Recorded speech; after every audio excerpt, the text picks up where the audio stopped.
Good morning, good afternoon, and good evening, and welcome to this week's episode of the Quarterdeck. This week we continue our journey in reading of the book with the 1st Marine Division in Iraq of 2003, No Greater Friend, No Worst Enemy, and we discuss how the division is conducting their final preparations, all their efforts for all the logistical planning and everything that they're going to need in order to be successful in the upcoming attack that will be occurring once they head into Iraq. In our hero highlights, we take a look at the life and the story of First Lieutenant William Dean Hawkins, United States Marine Corps, from Fort Scott, Kansas. Drop and give me 25. I'm the gunny. It's time for the gunny. The Quarterdeck. Lights. Get online right now. You got 10, 9, 8, 7, 6, 5, 4, 3, 2, 1, 0. Hello, my bunch of knuckle-dragging, beer-drinking, hard-charging devil dogs. You're listening to The Quarterdeck. I am your host, Miguel, the Gunny Signs. Get off the bus! I do solemnly swear. That I will support and defend The Constitution of the United States. against all enemies, foreign and domestic.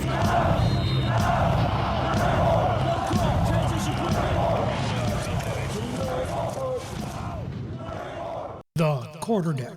This week I was having a conversation with a friend of mine, and we started talking about our time that we spent aboard naval vessels. Yes, it's hard to believe, but yes, the Marine Corps does spend some time on board naval ships. Like I talked about last week, yes, the Navy was basically our Uber. They transported us to wherever we needed to go. So if we needed a ride, the Navy was there to take us to where we needed to go. But then we started talking about some of the traditions or some of the things that we did while we were aboard the ships. Now, for me, I had the opportunity to go on a couple of ships in order to get across the sea. In early 1997 timeframe, I went on my very first Westpac aboard the USS Fort Fisher. Like Fort Fisher was a ship that had been around since the early war time frame. I mean, this thing had racks in it that looked like hammocks, and they were 4 high, and the AC on this thing kept going out. It just wasn't working. So it was an old ass ship, very old. And, that's the one that we were stuck on. So we were able to go from the naval station in San Diego, California, all the way to our first stop, which was Hawaii, then Hong Kong, Singapore. Then we headed into Jordan to do some training, Australia, Indonesia. We went to Phuket in Thailand, and then head back into Hong Kong again, back into Singapore, Indonesia, and then made our way back. On our second deployment, we went in the year 2000, and it was still with the same battery, with Sierra Battery 511 that I deployed with. But this time we had the opportunity to actually go on a ship that was making its first voyage on a deployment, the USS Pearl Harbor. Now this boat, my goodness, this ship was brand new. It was brand new. Everything was luxurious, I guess, to Navy standards. I mean, the regular enlisted personnel berthing area was just basically a room, and you had about 30 people living inside of a room where had our little racks that we had with our stuff underneath the rack, again referred to as a coffin rack, that we talked about that not too long ago either, about when we had that stuff. But that was a lot of newer ship. But just because it was new doesn't mean it didn't have its issues or things weren't going to go wrong with this boat.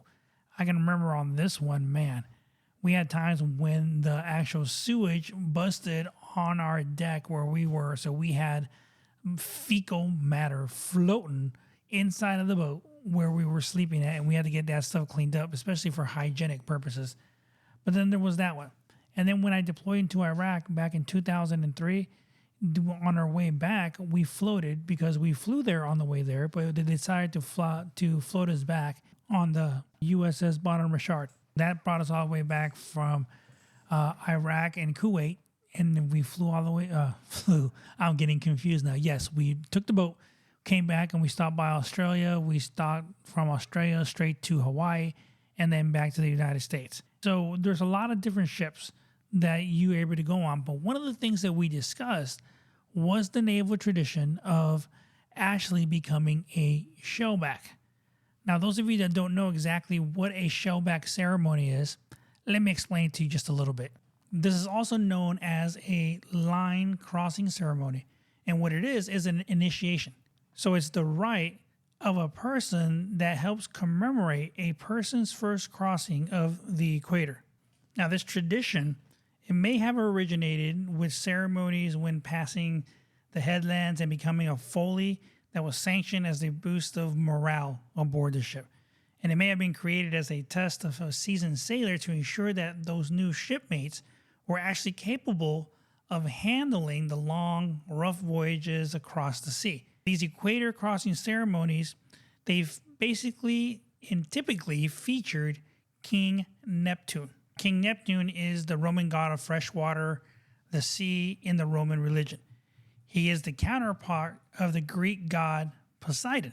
In the Greek-inspired tradition, he is also the brother of Jupiter and Pluto, the brothers who preside over the realms of heaven, the earthly world, and the seas, along with Salkita, his wife. Now, these are very common in the Navy and also sometimes carried out for the passengers simply for entertainment on civilian ocean liners and cruise ships. Now, they are also performed by the actual merchant navy and aboard sail training ships. Throughout history, some line crossing ceremonies have sometimes become very dangerous. They're considered to be hazing rituals that, are kind of frowned upon nowadays.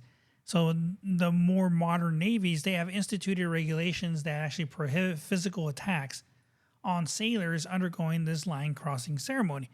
Now, because of this hazing rituals or whatever they say, this is why the Marine Corps kind of modified that aboard the ships whenever they're on there. Now, these are some of the traditions that go along with this and everything. And this kind of started out in Australia time frame.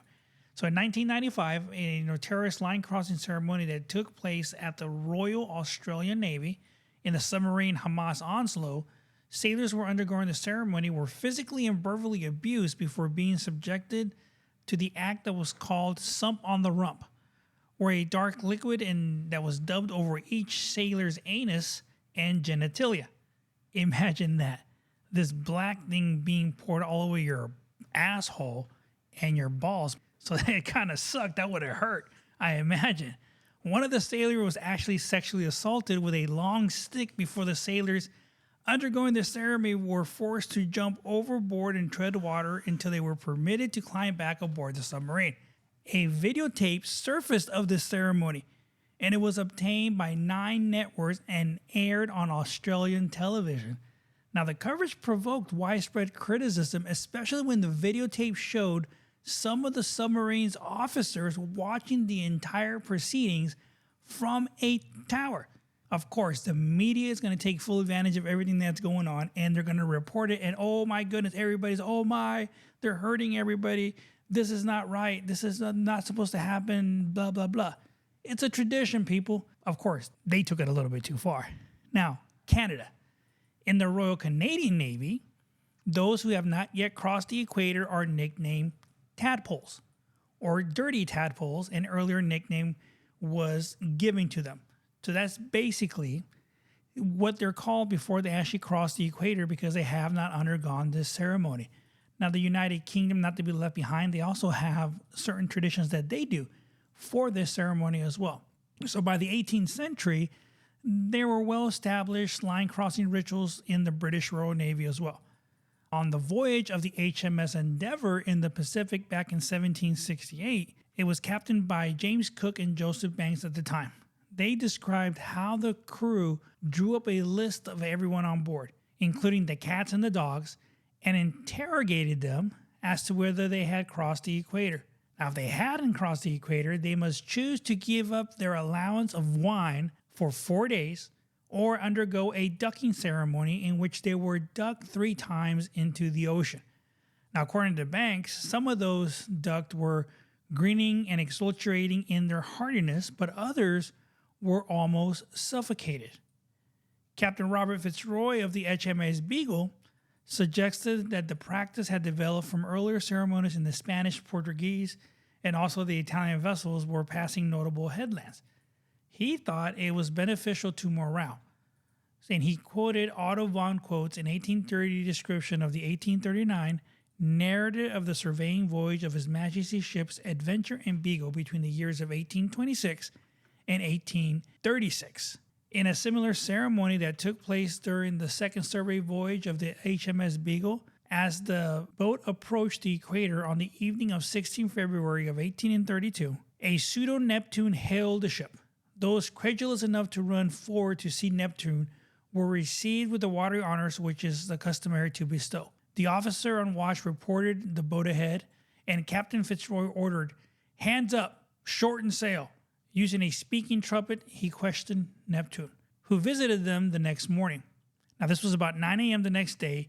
The novices of Griffins were assembled in the darkness of heat in the lower deck. Then one at a time they were blindfolded, and they were led up on deck by 4 of Neptune's constables, as buckets of water were thundered all around. The first Griffin was Charles Darwin, who noted that the diary Howe was then placed on a plank, which would easily be tilted into the large bath water, and then they were lathered the face and the mouth with pitch and paint and scraped some of it bits and down to pieces to the iron loop that was down there on the bottom to hold the equipment down. A signal was given then to be able to tilt their head over the heels into the water, where 2 men received me and ducked me. In other words, ducked them under the water.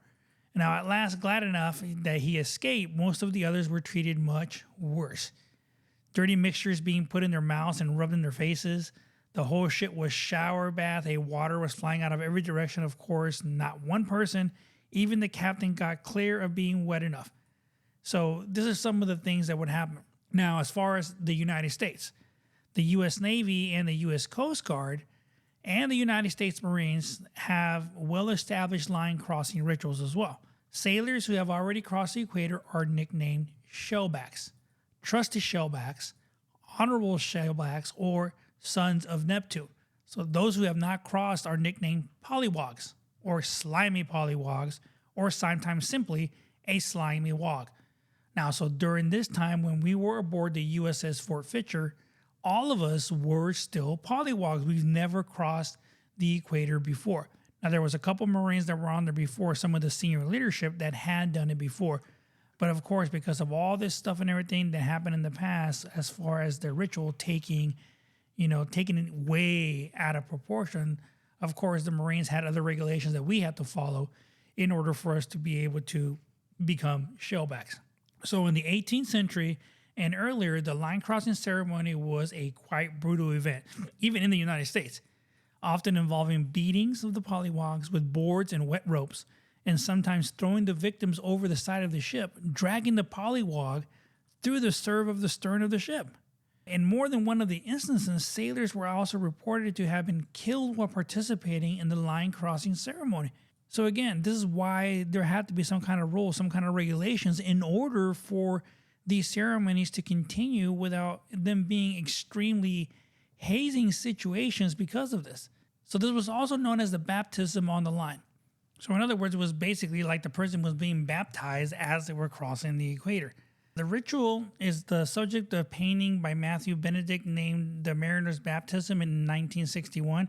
So if you haven't looked at it, research that. Take a look at it so you can see exactly what it looks like to you.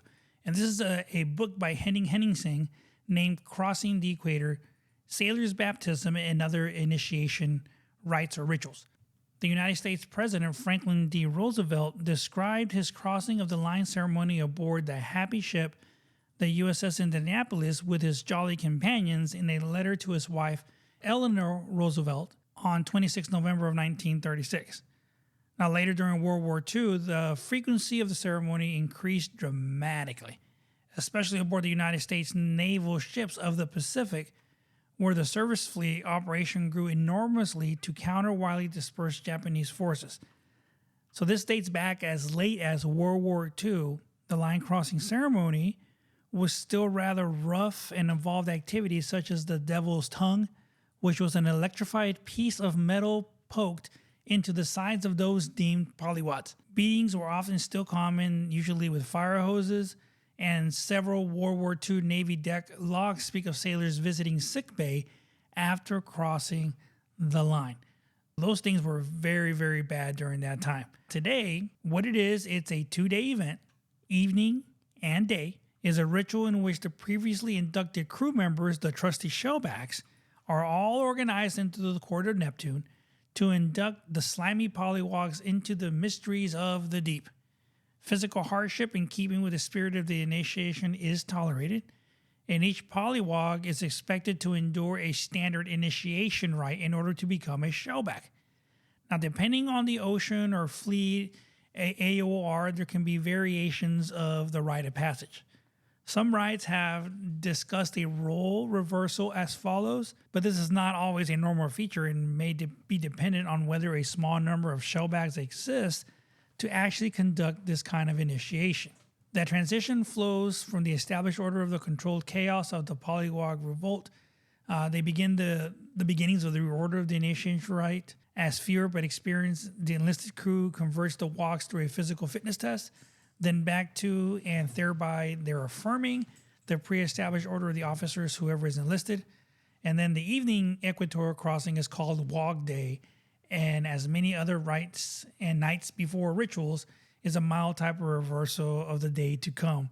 So wogs all are uninitiated. They are allowed to capture and interrogate any shellback as they find them to try to find out what the heck is going to be going on. After crossing the line, the polywogs now receive subpoenas to appear before the King Neptune and his court. This usually includes the first assistant, Davy Jones, and Her Highness Aphrodites, and often various dignitaries who are all represented by highest ranking sailors who are shellbacks aboard the naval vessel. They're the ones who officiate the ceremony, which is often preceded by a beauty contest of men dressing up as women, and at each department of the ship being required to induct a contestant person to do all that stuff. So as you guys can see, there's a lot of things that have to happen. Now there is a shellback, and there's also a golden shellback. Now, when you're a shellback, you actually cross the equator. You cross the line of the equator and you become a shellback. To become a golden shellback, you have to cross the equator and the timeline at the exact same time for you to become an actual golden shellback. Now, we had the opportunity aboard the United States, the USS Pearl Harbor, to actually cross the international date line and the equator at the exact same time, and therefore we were converted to golden shellbacks if you were already a shellback at the time. Now, so that was a different type of ceremony that we had, just minor things that we had to do, nothing major of hazing or anything like that, but that's what it consisted of, and that you were able to actually have your ceremony and stuff and everything for that to be able to actually use. And, with the ceremony and everything that is deemed for you to be able to have, you have your certificate that you're being given in order for you to actually become a shellback. Now, what the certificate says is basically a big certificate, and it's got the Imprivia Neptivi Regis symbol on top with King Neptune in the center there, flanked by 4 white horses, and then they have a trident that they're holding there. On the 4 corners is waves with mermaids with flowing flocks of hair that you see. And on the bottom, you actually have 2 mermaids riding what appears to be koi fish is what it looks like and stuff. But the certificate actually says this. It says, "To all sailors wherever ye may be, and to all mermaids, whales, sea serpents, greetings. Know ye that on this day in latitude 0000 and longitude censored there apprehend within our royal domain the USS, whatever ship it is, bound south for the equator and for wherever they're going. Be it remembered that all said vessel and officers and crew therefore have been inspected and passed only ourselves and our royal staff, and be it known by all sailors, marines, land lovers, and others who may be honored by his presence, that the name of the sailor or marine, having been found worthy and humbled as one of our trusty shellbacks, he has been duly initiated into the solemn mysteries of the ancient order of the deep. But it furthest understood that by fortune of however invested in me, I do hereby command all my subjects to show due honor and respect to him wherever he may be. Disobey this order under penalty of our royal displeasure, given under our hand, and seal this whatever date is going to be, and then it's signed Neptunus Rex and Aphrodites." It's signed on there. And then, of course, the captain of the ship goes ahead and signs that actual certificate as well. So as you can see, it's a process. And, and we were talking about that because we were both on the same ships whenever we got initiated into the shellback and to the golden shellback process. So if you ever get the opportunity to be aboard a vessel, a naval vessel or anything like that, and they go through this whole entire ceremony, it's part of tradition. It may be a lot different now with the things that can be done or can't be done and stuff like that, but still, it is something that you can go back and talk to people and say, yeah, I was inducted into the order of the shellback. I am a shellback, and I had to go through the ceremony in order for us to get that. So let me know what other traditions you guys have. What else have you done when you were in the service? Or if you're a civilian, let me know what traditions you might have heard of, and let's do some research on them and find out a little bit more about history and traditions in the Marine Corps or even in the Navy. Are you looking for a photographer who can capture the most important moments in your life? Look no further than Miguel Saenz Photography. Miguel Saenz is an award-winning photographer with a passion for capturing the beauty and emotions of weddings, family portraits, and special events. With years of experience and a creative eye, Miguel Saenz will create stunning images that you'll treasure for years to come. Whether you're looking for a traditional wedding album, a unique family portrait, or a professional headshot for your business, Miguel Saenz Photography has the expertise to bring your vision to life. From the initial consultation to the final product, Miguel Saenz will work with you every step of the way to ensure that your images reflect your unique style and personality. Don't settle for mediocre photographs that simply document an event. Trust Miguel Saenz Photography to create timeless images that capture the essence of your special moments. Book your session today and experience the magic of Miguel Saenz Photography. Visit Miguel Saenz Photography online at miguelsaenzphotography.com to see examples of his work and schedule your appointment today. What we're gonna do right here is go back, way back into time. Moving along with the reading of our book with the 1st Marine Division in Iraq, 2003, No Greater Friend, No Worst Enemy. This week, we talk about the final preparations, all the efforts that the division was putting together, dealing with everything with logistical issues that they might encounter now that they were getting ready to prepare to actually execute the orders from the President of the United States and head in from Kuwait into Iraq. The G4 joined the staff efforts to refine the first hours of the Operation Gambit as they depicted on the execution checklist. Led by Major Chris Schneider, the G4 produced the breach lane movement matrix for flow of units through the breach into Iraq. This single-page document graphically depicted when and by which route every United States and United Kingdom unit would cross the line of departure. It would prove especially useful for tactical movement control. Marines who could know at a glance how to deconflict movements at their breach lane. It became clear that fuel would be the division's greatest concern in the first 48 hours. So the G4 staff reviewed and updated its fuel culminating point analysis, taking each unit's equipment destiny list. They projected fuel usage in order to more precisely place rapid refueling points, or RRPs, which more than 5,000 division vehicles plus those non-division vehicles from units in direct support of the division, consuming 220,000 gallons of fuel daily. Precision was crucial. Set up in the assembly line fashion, the RRPs were important as pre-stage fuel distribution points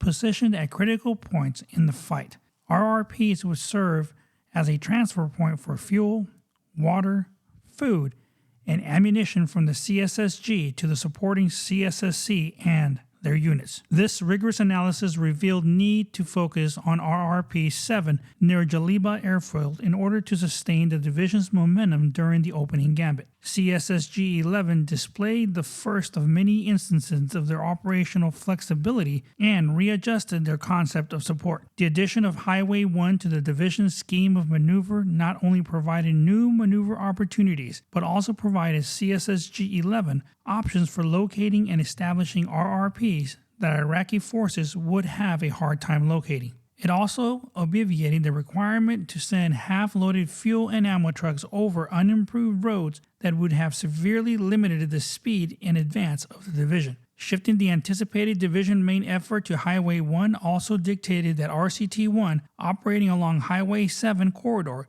would have to exit on a radical logistical light diet in order to accomplish its mission of fixing the Baghdad RG division in Al-Qut. By this time, most of the CSSCs had been fully integrated into the RCT they were supporting, fully participating in staff meeting and planning sessions. The habitual relationship that established were crucial. The CSSCs were also doing their own final preparations for crossing the LT. In addition to completing combat skills training, they had been providing CSS on a daily basis. In the final days before leaving the dispersal positions, the CSSCs ensured that each RCT was fully supplied, giving them a 48-hour capability to operate without any resupply. To enhance the logistic capability of the CSSCs, they were augmented by the detachment from CSSB-10. By adding this extra capability, the CSSCs were able to carry enough additional supplies to completely sustain the division for the first 96 hours of the fight. Now, this was very crucial because they needed to make sure that the division was supplied with water, fuel, and food to sustain them in order for them to advance into Baghdad as the division had planned in that first gambit phase that they originally planned. Now, this was a very, very insane movement when we actually crossed the border from Kuwait and headed into Iraq, because the division was moving so fast that it became an issue to have these units move as fast as the division was moving in their attack to ensure that the supplies and everything that they needed to provide the division with fuel, water, everything was sustained to ensure that the division would be able to continue to move as fast as it was once it crossed that line of departure. Now, this did become a little bit of an issue because our food supply did get a little bit low, our water supply became low, and ammo, there came a point when I realized that everything that we had as far as high explosive projectiles that we had been focusing so much in shooting into Baghdad started to become low. We got to the point where we only had a couple on hand, and the rest of them were like illumination rounds and everything to provide light during nighttime for the infantry as they progressed forward. So because of that, we actually had to slow down a bit to allow the supply train to eventually catch up to us to ensure that we had enough fuel, water, ammo, and food to go ahead and progress and move all the way into Baghdad. Now, if you can sit there and think, man, you're moving here in a combat environment, you're noticing that you're running low on food, on water, and the ammunition supply is actually getting a little bit lower. You're not going to be able to provide the support to the units that you're supposed to be supporting, especially with artillery fire. Artillery, the king of battle, is the one that supports every unit that goes ahead, whether it's tanks, AAVs, the grunts on the ground, or even aircraft, to provide support for them to ensure that they're able to accomplish their mission and they continue to move forward. So this was a pretty hectic little issue, but like everything else in the Marine Corps, everything was adapted to. The mission was overcame, and we were able to assault through and destroy the enemy as we progressed all the way into Baghdad. Hero highlight. William Dean Hawkins was born on 18 April 1914 in Fort Scott, Kansas. When he was a baby, he suffered an accident which scarred him for life. A neighbor upset a can of scalding hot water over him, and it was a year before his mother was able to cure the muscular damage by massage and he could walk again. When he was 5, the family moved to El Paso, Texas. When he was 8, his father died and his mother had to seek outside employment. She was employed as a secretary to a high school principal and later as a teacher in El Paso Technical Institute. An excellent student, he skipped 5th grade at Lamar and Alta Vista schools and graduated from El Paso High School when he was 16. He won a scholarship to Texas College of Mines, where he studied engineering. During the summer vacations, he delivered magazines and sold newspapers and worked as a bellhop, ranch hand, and railroad laborer. When he was 21, he went to Tacoma, Washington to work. At 23, he was an engineer for the Los Angeles Title Insurance Company. After Pearl Harbor was attacked, he enlisted in the Marine Corps Reserve on 5 January 1942 and was assigned to 7th Recruit Battalion, Recruit Depot, San Diego. He tried unsuccessfully to enter both the Army and the Naval Air Corps, but his scars prevented him from being accepted. Now, as a Marine, he joined the 2nd Marines, 2nd Marine Division, completed Scout Sniper School at Camp Elliott, San Diego, and on 1 January 1942, embarked on board the USS Crescent City for the Pacific area. A private first class when he went overseas, he was quickly promoted to corporal and then sergeant. On 17 November 1942, he was commissioned a 2nd lieutenant while taking part in the Guadalcanal campaign in the Battle for Solomons. On 1 June 1943, he was promoted to first lieutenant. Less than 6 months later, he was killed in action leading a scout sniper platoon in the attack of Betio Island during the assault on Tarawa.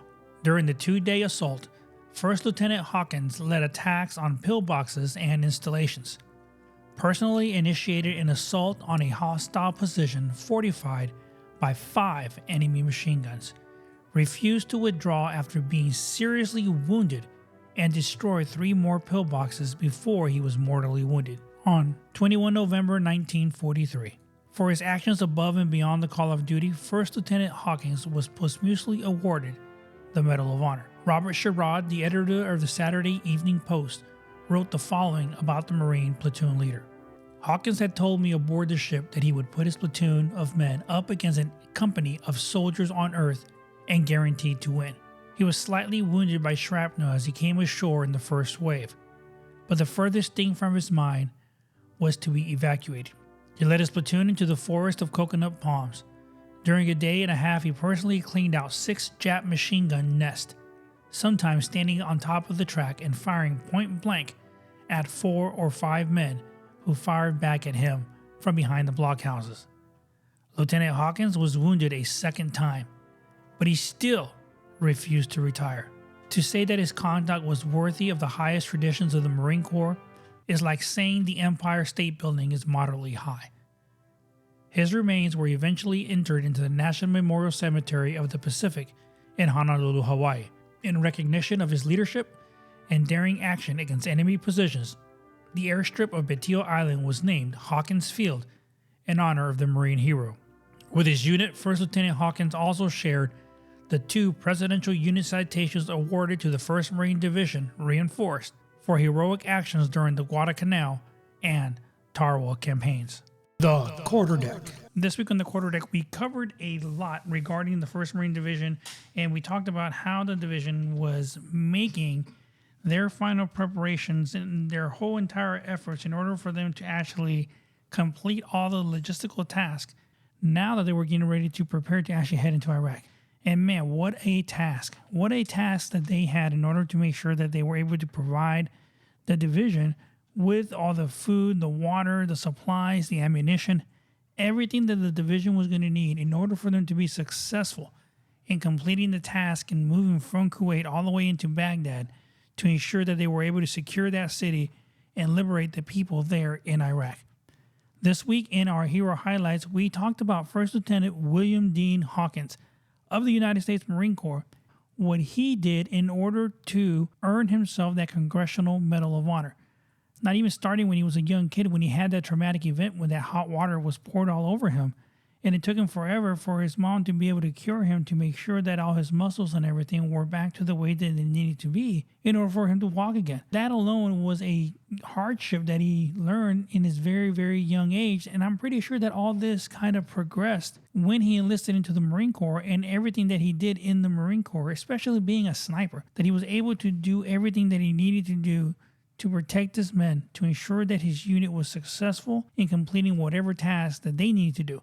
With all that said and done, a quick reminder that the Quarterdeck is available on all of the podcasting applications. All you simply got to do is do a Google search for our podcast, The Quarterdeck with Gunny Signs, and you will be redirected to whatever podcasting application your heart desires and you would like to listen to us. For all of you coming back this week, welcome back. And all of you that are new, thank you for joining us here on the Quarterdeck, and I appreciate everybody sharing our link to ensure that more people are able to listen to our podcast and listen to the Gunny talk about military things, Marine Corps things, history, and especially all of our heroes that are out there that earned that Congressional Medal of Honor. Here's to you having a great and outstanding weekend with your family. Enjoy it. If you're like me and are out here in 120-some degree weather, stay inside. Crank up that AC and stay cool. So until next week, this is Miguel, the Gunny Signs, sounding Liberty Call. Get out the bus! I do solemnly swear. That I will support and defend The Constitution of the United States. against all enemies, foreign and domestic.